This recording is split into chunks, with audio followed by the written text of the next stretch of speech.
Salut tout le monde et bienvenue dans une toute nouvelle vidéo news, les vidéos du dimanche matin dans lesquelles on parle de l'actualité de la licence Transformers. On va se retrouver après une semaine assez chargée, assez variée, surtout en termes de news, on a eu un petit peu de tout, et surtout une grosse rumeur qui a pointé le bout de son nez, et qui, si elle se vérifie, sera probablement l'une des meilleures nouvelles de cette année 2024 pour Transformers, sans doute avec Transformers One du coup. Mais ce que je vous propose, c'est d'y aller comme d'habitude par ordre chronologique. Je précise bien sûr, comme souvent, que si vous souhaitez suivre en direct l'actualité du jouet, plus ou moins au jour le jour, ça se passe sur le site Balljoint. On a relancé du coup bien comme il faut le site pour la rentrée, avec un article par jour au minimum, des nouveaux concepts qui vont arriver, et surtout des concours qui vont aussi se mettre en place. Donc ce que je vous propose, c'est de vous abonner si vous le souhaitez, et de nous suivre sur les réseaux sociaux, que ce soit moi et surtout Ada, qui est la fondatrice du site, je ne cesserai de le rappeler bien évidemment. Bref, on va pouvoir commencer tout de suite, sans plus attendre, par la grosse news qui a fait couler beaucoup d'encre et qui a surtout suscité beaucoup d'excitation auprès d'une partie de la communauté, et à juste titre. Il s'agit d'une rumeur sur... Alors, dans un premier temps, une rumeur comme quoi Microsoft serait en train de travailler sur 2 projets Transformers en rapport avec les jeux vidéo. Alors, du coup, est-ce que ça voulait dire que Microsoft allait du coup publier 2 nouveaux jeux Transformers, donc je sais pas, des titres inédits, il y a peut-être eu un accord avec Hasbro pour faire des AAA, etc. En réalité, c'est pas totalement ça. Ce qu'il semblerait, c'est que on ait en interne des listings, ou en tout cas 2 listings, pour des jeux Transformers, qui auraient été produits en l'an du coup 2024, donc c'est pas des simples rééditions, on va y venir, de choses sorties par le passé, mais on a quand même quelque chose qui a été noté. Donc il y en a un, c'est marqué version originale, donc quelque chose de neuf, et l'autre c'est marqué version modifiée, modified du coup, voilà. Ça a été produit par Microsoft Studios, et il faut savoir que du coup Microsoft a racheté récemment Activision Blizzard, qui est donc la boîte qui détient High Moon. Je sais même pas si High Moon existe encore vraiment, mais en tout cas ça détient assurément les jeux vidéo Transformers, que ce soit War for Cybertron, Fall of Cybertron, les jeux notamment, le jeu de Dark of the Moon, le jeu Rise of the Dark Spark, et aussi il me semble Transformers Devastation en faisait partie aussi. Donc en fait tous ces jeux-là sont détenus, a priori, sauf erreur de ma part, par Activision, et donc il y avait cette rumeur qui se baladait depuis peu plus d'1 an maintenant, comme quoi, suite au rachat d'Activision, on pourrait avoir droit à des remakes, ou au moins des recommercialisations des jeux sur les consoles modernes, ou en tout cas au moins sur PC et sur Xbox Series X et Series S du coup, via le Game Pass ou via d'autres choses. Donc soit une recommercialisation pure et dure, c'est-à-dire les jeux tels quels à l'époque avec simplement la possibilité d'y jouer sur des consoles et des plateformes modernes, soit des remasters, c'est-à-dire une refonte graphique globale avec les mêmes commandes et le même gameplay, ou alors carrément un remake, c'est-à-dire refaire le jeu pas de zéro, mais en tout cas de vraiment reprendre l'ossature et de retravailler dessus pour en faire une grosse mise à jour. Pour ce qui est de War for Cybertron et Fall of Cybertron, les 2 options les plus probables était donc, bien évidemment, soit la recommercialisation simple des jeux de l'époque, ça demandait pas beaucoup de boulot, ou alors le remaster, parce que c'était juste une refonte graphique pour des jeux qui, en termes de gameplay, sont toujours plutôt bien aujourd'hui. Ils ont pas pris un énorme coup de vieux, pour y avoir rejoué il y a encore pas si longtemps, ça va, ça se tient toujours bien. Mais la question, c'est ça. Le fait est que maintenant, ça a visiblement pris un peu plus d'ampleur, puisque plusieurs insiders, plusieurs personnes qui sont en lien avec l'actualité du monde du jeu vidéo, effectivement tendraient à confirmer que ces jeux vidéo, donc au moins Fall of Cybertron pour l'instant c'est plus ou moins sûr, on sait pas exactement War for Cybertron, Rise of the Dark Spark, le jeu Dark of the Moon, on sait pas exactement du coup s'il y avait que 2 jeux de refait, est-ce que ce serait War for Cybertron et Fall of Cybertron, ou alors Fall of Cybertron et Rise of the Dark Spark, parce qu'en fait il y a aussi la question des moteurs graphiques. Il me semble qu'entre War for Cybertron et Fall of Cybertron il y avait une différence, là où par exemple avec tous les autres c'était le même moteur, il me semble, après je peux dire des conneries, mais de mémoire c'était ça. Reste à voir quels seront les 2 jeux qui seront faits en remaster, ou en tout cas qui seront recommercialisés si jamais c'est juste ça. pour l'instant, je vais pas trop vous survendre le truc, c'est-à-dire que si vous me demandez mon avis, là oui, j'y crois, parce que j'ai vu quand même pas mal de gens en parler, j'ai vu des gens qui a priori sont à peu près fiables, dire qu'il y a de bonnes chances que ça arrive, et surtout il y a eu des listings, il y a eu des choses, on sait qu'il va y avoir quelque chose en rapport avec Transformers, par Microsoft Studio, et à moins qu'on ait un énorme reveal du genre Microsoft qui produit de nouveaux jeux Transformers sortis de nulle part, alors qu'on a déjà Transformers Reactivate qui est en plein enfer de développement depuis tout ce temps, lancer de nouveaux jeux comme ça, bon, ça me semble un peu surprenant quand même. Alors que pour le coup, faire un remaster ou même une simple recommercialisation d'un jeu déjà existant, c'est un peu moins risqué, ça coûte moins d'argent, et surtout ça fera plaisir à tout le monde, puisque tout le monde est fan de ces jeux dans la communauté, et donc je pense qu'on se retrouvera tous ensemble, que ce soit sur PC ou sur Xbox Series. Je parle pas trop de PS5 pour l'instant, ou de PlayStation de façon générale, tout simplement parce que pour l'instant c'est des exclusivités côté Microsoft, puisque c'est eux qui détiennent Activision, mais peut-être d'ailleurs que ce sera accessible à tout le monde, ça on ne sait pas encore. Reste que voilà, pour l'instant, on a ça comme info, et surtout, une autre chose assez intéressante qui est liée à ça, c'est que sur Steam, pour les gens qui ont les jeux Transformers sur Steam depuis du coup l'époque, depuis une dizaine d'années maintenant, plus d'une dizaine d'années même, les clés Steam pour ces différents jeux Transformers, notamment il me semble Fall of Cybertron, ont été actualisés. Alors je sais pas exactement ce que ça veut dire actualiser, n'hésitez pas à me le dire en commentaire. Est-ce que ça veut dire quoi, qu'il y a eu une mise à jour sur le jeu? Est-ce que ça veut dire qu'il y a eu que les développeurs ont retouché à la chose, on sait pas, mais en tout cas, il y a eu une petite activité sur Steam en rapport avec les jeux, du côté développeur, du côté administrateur, si je peux dire, entre guillemets, mais bref, il y a quelque chose qui se passe autour des jeux War for Cybertron, et je serais pas étonné, effectivement, qu'on ait droit à ces fameux remasters. Ça ferait sens, je veux dire, ça ferait sens, c'est des gros titres de l'époque qui ont maintenant 15 ans, presque 15 ans, qui ont plu à énormément de fans, qui avaient plutôt bien marché, et c'est étonnant parce que c'est des jeux qui n'ont jamais été faits en remaster. Ils avaient juste été proposés de mémoire pour au tout début de la Xbox One et de la PS4, on avait eu du coup ça sur les Play Store et les Xbox Store, on avait la possibilité de les acheter, mais il me semble que c'était vraiment juste le jeu de base, il n'y avait pas de remaster, il n'y avait rien de nouveau dessus, et après, quand Activision et Hasbro, du coup, il y a eu cette fameuse rupture et la fin de ce contrat entre, du coup, Hasbro et Activision,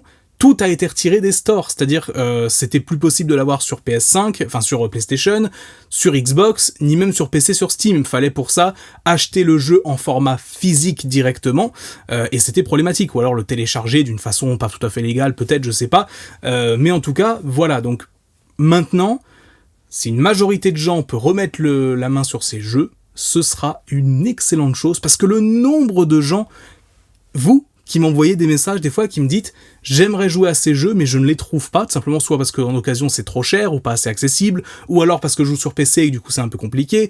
Bref, il y a plein de possibilités, il y a plein de trucs qui peuvent faire effectivement que c'est difficile aujourd'hui de jouer à ces jeux si on les a pas eus à l'époque. Bref, j'espère vraiment que ça va se concrétiser. Ce serait une excellente chose, ce serait déjà l'occasion pour moi de rejouer en ligne à ces jeux, parce que je sais qu'il y a des gens qui maintiennent des serveurs ouverts, qui font en sorte tout ça, mais voilà, de retrouver un vrai online sur ces jeux, de retrouver tout ça, et puis simplement le plaisir de refaire les campagnes qui sont tout simplement excellentes.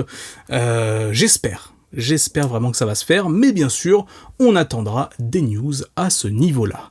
Voilà pour ce qui est des jeux War for Cybertron, on va pouvoir enchaîner avec les autres news de la semaine, et la première d'entre elles, eh bien, c'est l'ouverture du Transformers Hall of Fame pour 2024, donc le fameux panthéon des Transformers, tout simplement, qui a lieu chaque année.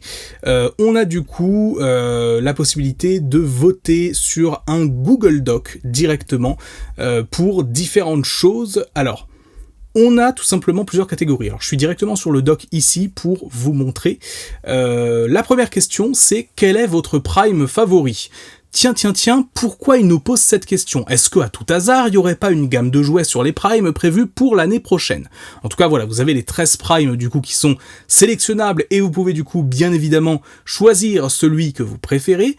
Vous avez ensuite la possibilité de voter pour le jouet Legacy United que vous avez préféré en cette année 2024. Donc encore une fois, il y a toute la liste, vous pouvez choisir. Pareil pour les Studio Series, quel est votre jouet préféré ? Dans les jouets exclusifs, quel a été votre favori également ?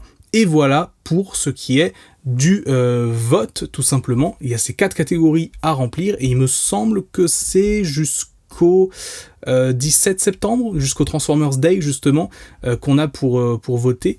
Mais voilà, si vous souhaitez le faire, c'est trouvable en ligne, et puis de toute manière, bon, voilà, c'est juste pour rigoler, mais c'est plutôt sympa, voilà, de voir, et du coup ça confirme plus ou moins ce qu'on savait déjà, qu'il y aura bel et bien quelque chose en rapport avec les Primes pour l'année prochaine. Il y a moyen du coup que cette gamme soit révélée à l'occasion du Transformers Day pour cette fin d'année 2024, et du coup une sortie en 2025. Voilà pour le Hall of Fame. On enchaîne avec des news maintenant du côté de chez Takara, avec un Transformer qui est probablement l'un des plus chers qu'on ait jamais vu, un Optimus Prime, alors qui nous vient de Manju Netsuke, qui est une... alors, de ce que j'ai compris, c'est des petits... enfin, c'est un artisan japonais, donc qui s'appelle Yuki Tsuboshima, qui a fait une collaboration avec Takara, et donc avec la marque Transformer.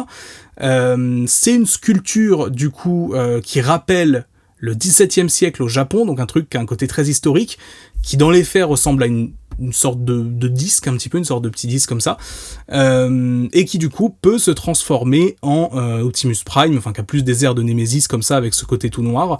Mais voilà, il faut savoir que c'est quelque chose de très reconnu apparemment dans le pays, que j'ai jamais entendu parler de ça, hein, très honnêtement, mais effectivement c'est assez impressionnant techniquement, parce que c'est quelque chose qui est fait main, avec des matériaux très complexes, etc.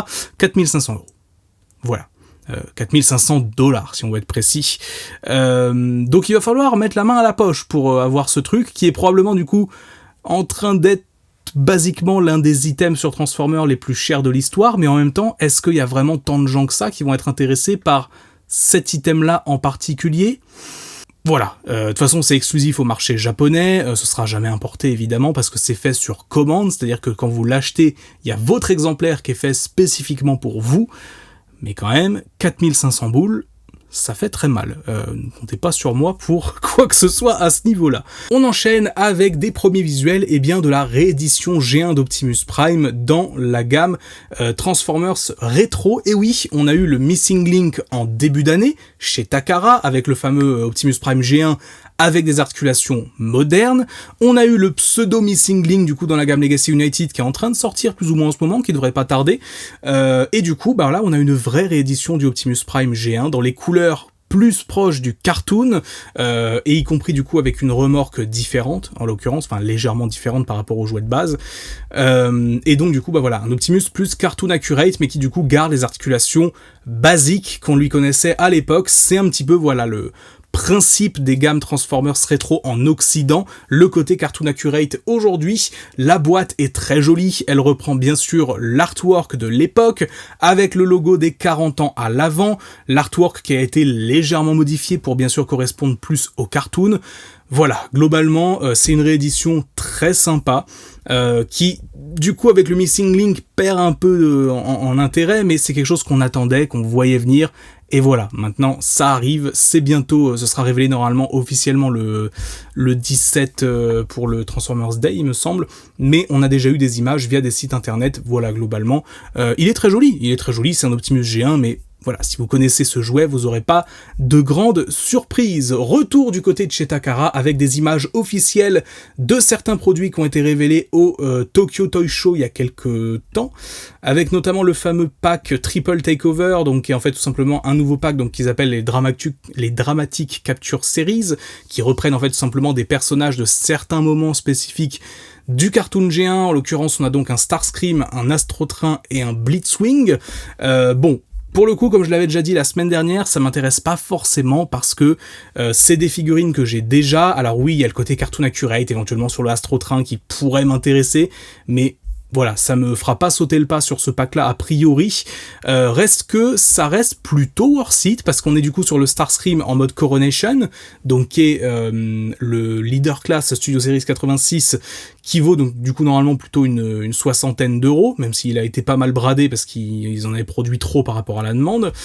Et puis du coup, bah, le Astrotrain et le Blitzwing qui sont aussi des Leader Class, même si en l'occurrence ils sont plus à la taille Voyager parce qu'il n'y a pas leurs accessoires qui étaient fournis avec les leaders. Mais voilà, globalement, c'est un pack qui va coûter normalement un peu plus d'une centaine de $, donc c'est pas du vol, hein, honnêtement, c'est très honnête. Si vous avez aucune de ces 3 figurines, ça pourra forcément vous intéresser. Ça a été mis d'ailleurs en précommande chez Hobby Genki, donc n'hésitez pas à aller commander là-bas si jamais vous le souhaitez. Vous avez bien sûr mon code de réduction Magnus Genki 500 pour profiter d'une réduction de 500 yens sur votre commande, tout simplement.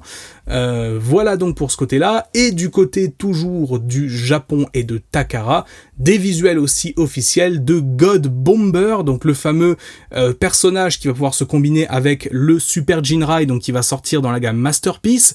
God Bomber, donc qui est tout simplement ce fameux, alors je vais même pas appeler ça un upgrade pour Jinrai, mais c'est un petit peu ça quand même, avec des accessoires assez cool à l'intérieur. On va retrouver notamment les humains de l'animé Super God Master Force, dont Minerva, ce qui est plutôt sympa, mine de rien, des persos assez populaires dans la licence. Et puis voilà, on a des images plus claires du mode combiné qui est vraiment magnifique, le mode remorque qui est très beau aussi, le fameux ensemble avec tout le camion qui est vraiment très très beau, et voilà, tout ça, ça a été révélé. C'est également en précommande d'ailleurs chez Hobby Genki. Voilà, après si vous n'avez pas pour projet de prendre le Jinrai, bien sûr que ça vous intéressera pas forcément, parce qu'en soi c'est juste une remorque, hein, qu'on soit honnête, c'est une sorte de base si on veut qui se balade. Mais voilà, et on a du coup pour le Japon alors ils appellent ça Special Box Set, mais en fait c'est tout simplement un truc exclusif du coup au Takaratomi Mall, qui est en fait un ensemble de pièces supplémentaires pour le fameux Masterpiece God Bomber, qui va permettre notamment de recréer le premier prototype de God Bomber qui n'a jamais été commercialisé à l'époque, et qui du coup était apparemment à beaucoup de gens qui s'intéressent à ce fameux prototype de l'époque, et donc visiblement ce sera vendu dans un pack qui inclura aussi le Super Jinrai, donc un énorme pack qui inclura les deux. C'est assez intéressant. Ça permettra du coup de recréer ce truc très obscur, très particulier. Mais voilà, globalement, si vous avez déjà précommandé Jinrai, vous pouvez aussi précommander le God Bomber à côté, sans souci, parce que voilà, c'est un truc très spécifique quand même. Des nouveaux reveals du côté de Hasbro, avec l'approche de Transformers One, les nouveaux Deluxe Studio Series, avec notamment Bumblebee et Elita One. Bumblebee, alors B127 plus précisément, qui nous arrive donc avec un arsenal, vraiment, il a 2 canons, 2 épées, un fusil, ça compense je pense le fait qu'il va être assez petit en termes de taille, donc voilà, puisqu'il va être à l'échelle avec l'Optimus et le Megatron qui sont eux aussi des Deluxe. Mais voilà, c'est cool de voir enfin le studio series du personnage. Après, moi personnellement, c'est pas forcément celui qui va m'intéresser tout de suite, parce que le B127 de base fait très bien le café, mais c'est vrai qu'il est un petit peu plus détaillé. Et enfin, Elita, est mine de rien très joli, c'est sympa. On a ce mode de moto cybertronien tout simplement qui va, qui ressemble pas à grand chose, mais c'est fidèle au film, hein, donc voilà. Elle arrive elle pour le coup avec seulement un fusil, et puis visuellement elle est plutôt réussie, même si elle a un peu des gros bras comparé à ce qu'elle a dans le film, mais à ce niveau-là, bon voilà, on peut pas vraiment faire autrement, faut aussi intégrer une transformation dans tout ça, dans un budget donné bien sûr. Mais voilà, en tout cas c'était les reveals de la semaine. Ça a été révélé d'ailleurs par 2 youtubeurs, donc Sue Adams et MGO, des reviewers que vous connaissez peut-être si vous suivez un petit peu les reviews de figurines. C'est cool c'est cool de la part de Hasbro d'avoir permis à ces gens-là de révéler des nouvelles figurines, parce que mine de rien, c'est cool aussi de les voir récompenser les créateurs de contenu de la sorte. Et puis c'est très cool, voilà, c'est très sympa. On verra bien sûr ce qui sera révélé en plus pour le fameux Transformers Day 2024, donc qui sera le 17 septembre. Pourquoi le 17 septembre ? Et bien tout simplement parce que c'est mon anniversaire. Non, je déconne pas, c'est vraiment ça. Mais c'est surtout parce que c'est les 40 ans de diffusion du premier épisode de la G1 aux États-Unis, et donc c'est cette date-là qui a été retenue pour le Transformers Day. Je peux donc me dire que je suis né le jour de Transformers, tout simplement. Si ça c'était pas un signe, putain mon cochon, voilà. Bref, voilà pour les reveals reveal du côté des Studio Series, et on a enfin quelques news autour de Transformers One encore une fois, avec notamment la musique du générique qui a été révélée officiellement, donc If I Fall, qui est tout simplement un morceau style un peu rap. Bon, je suis pas extrêmement fan, ça se laisse écouter, mais c'est sans plus, qui a été révélé du coup officiellement, et on a un nouvel extrait aussi qui a été montré. Alors je vais pas vous le montrer directement dans la vidéo ici pour ceux qui ne veulent pas être spoilés, je vais juste mettre une ou deux captures d'écran. C'est du coup un extrait où Bumblebee parle à Elita One en refaisant la blague de Badass Citron. Voilà, globalement, ils ont été quand même jusqu'à maintenant, assez intelligents quand même sur ce qu'ils montrent du film. En tout cas, les extraits, c'est rien de très très important pour l'instant qui ont été montrés de la sorte. Vous pouvez aller le voir sans souci, hein, ça ne spoil absolument rien, sauf si vous voulez vraiment vous préserver du moindre petit bribe de dialogue, ce que je comprendrai aussi, parce que, bah voilà, ce que je vous conseille, c'est de tout découvrir, le maximum en tout cas, une fois en salle, vers le 23 octobre précisément, et le 20 septembre pour ce qui est des États-Unis, encore une fois. Voilà, c'est un petit peu dommage que il faille attendre un mois de plus. Voilà pour cette vidéo news, j'espère qu'elle vous aura plu, j'espère que vous aurez appris des choses comme d'habitude. Dites-moi en commentaire ce que vous en avez pensé. Qu'est-ce que vous pensez notamment du retour potentiel des jeux War for Cybertron. Je serai là pour lire tout ça comme toujours. Sur ce, c'est tout pour moi, c'était Magnus, on se dit à très vite, portez-vous bien, ciao.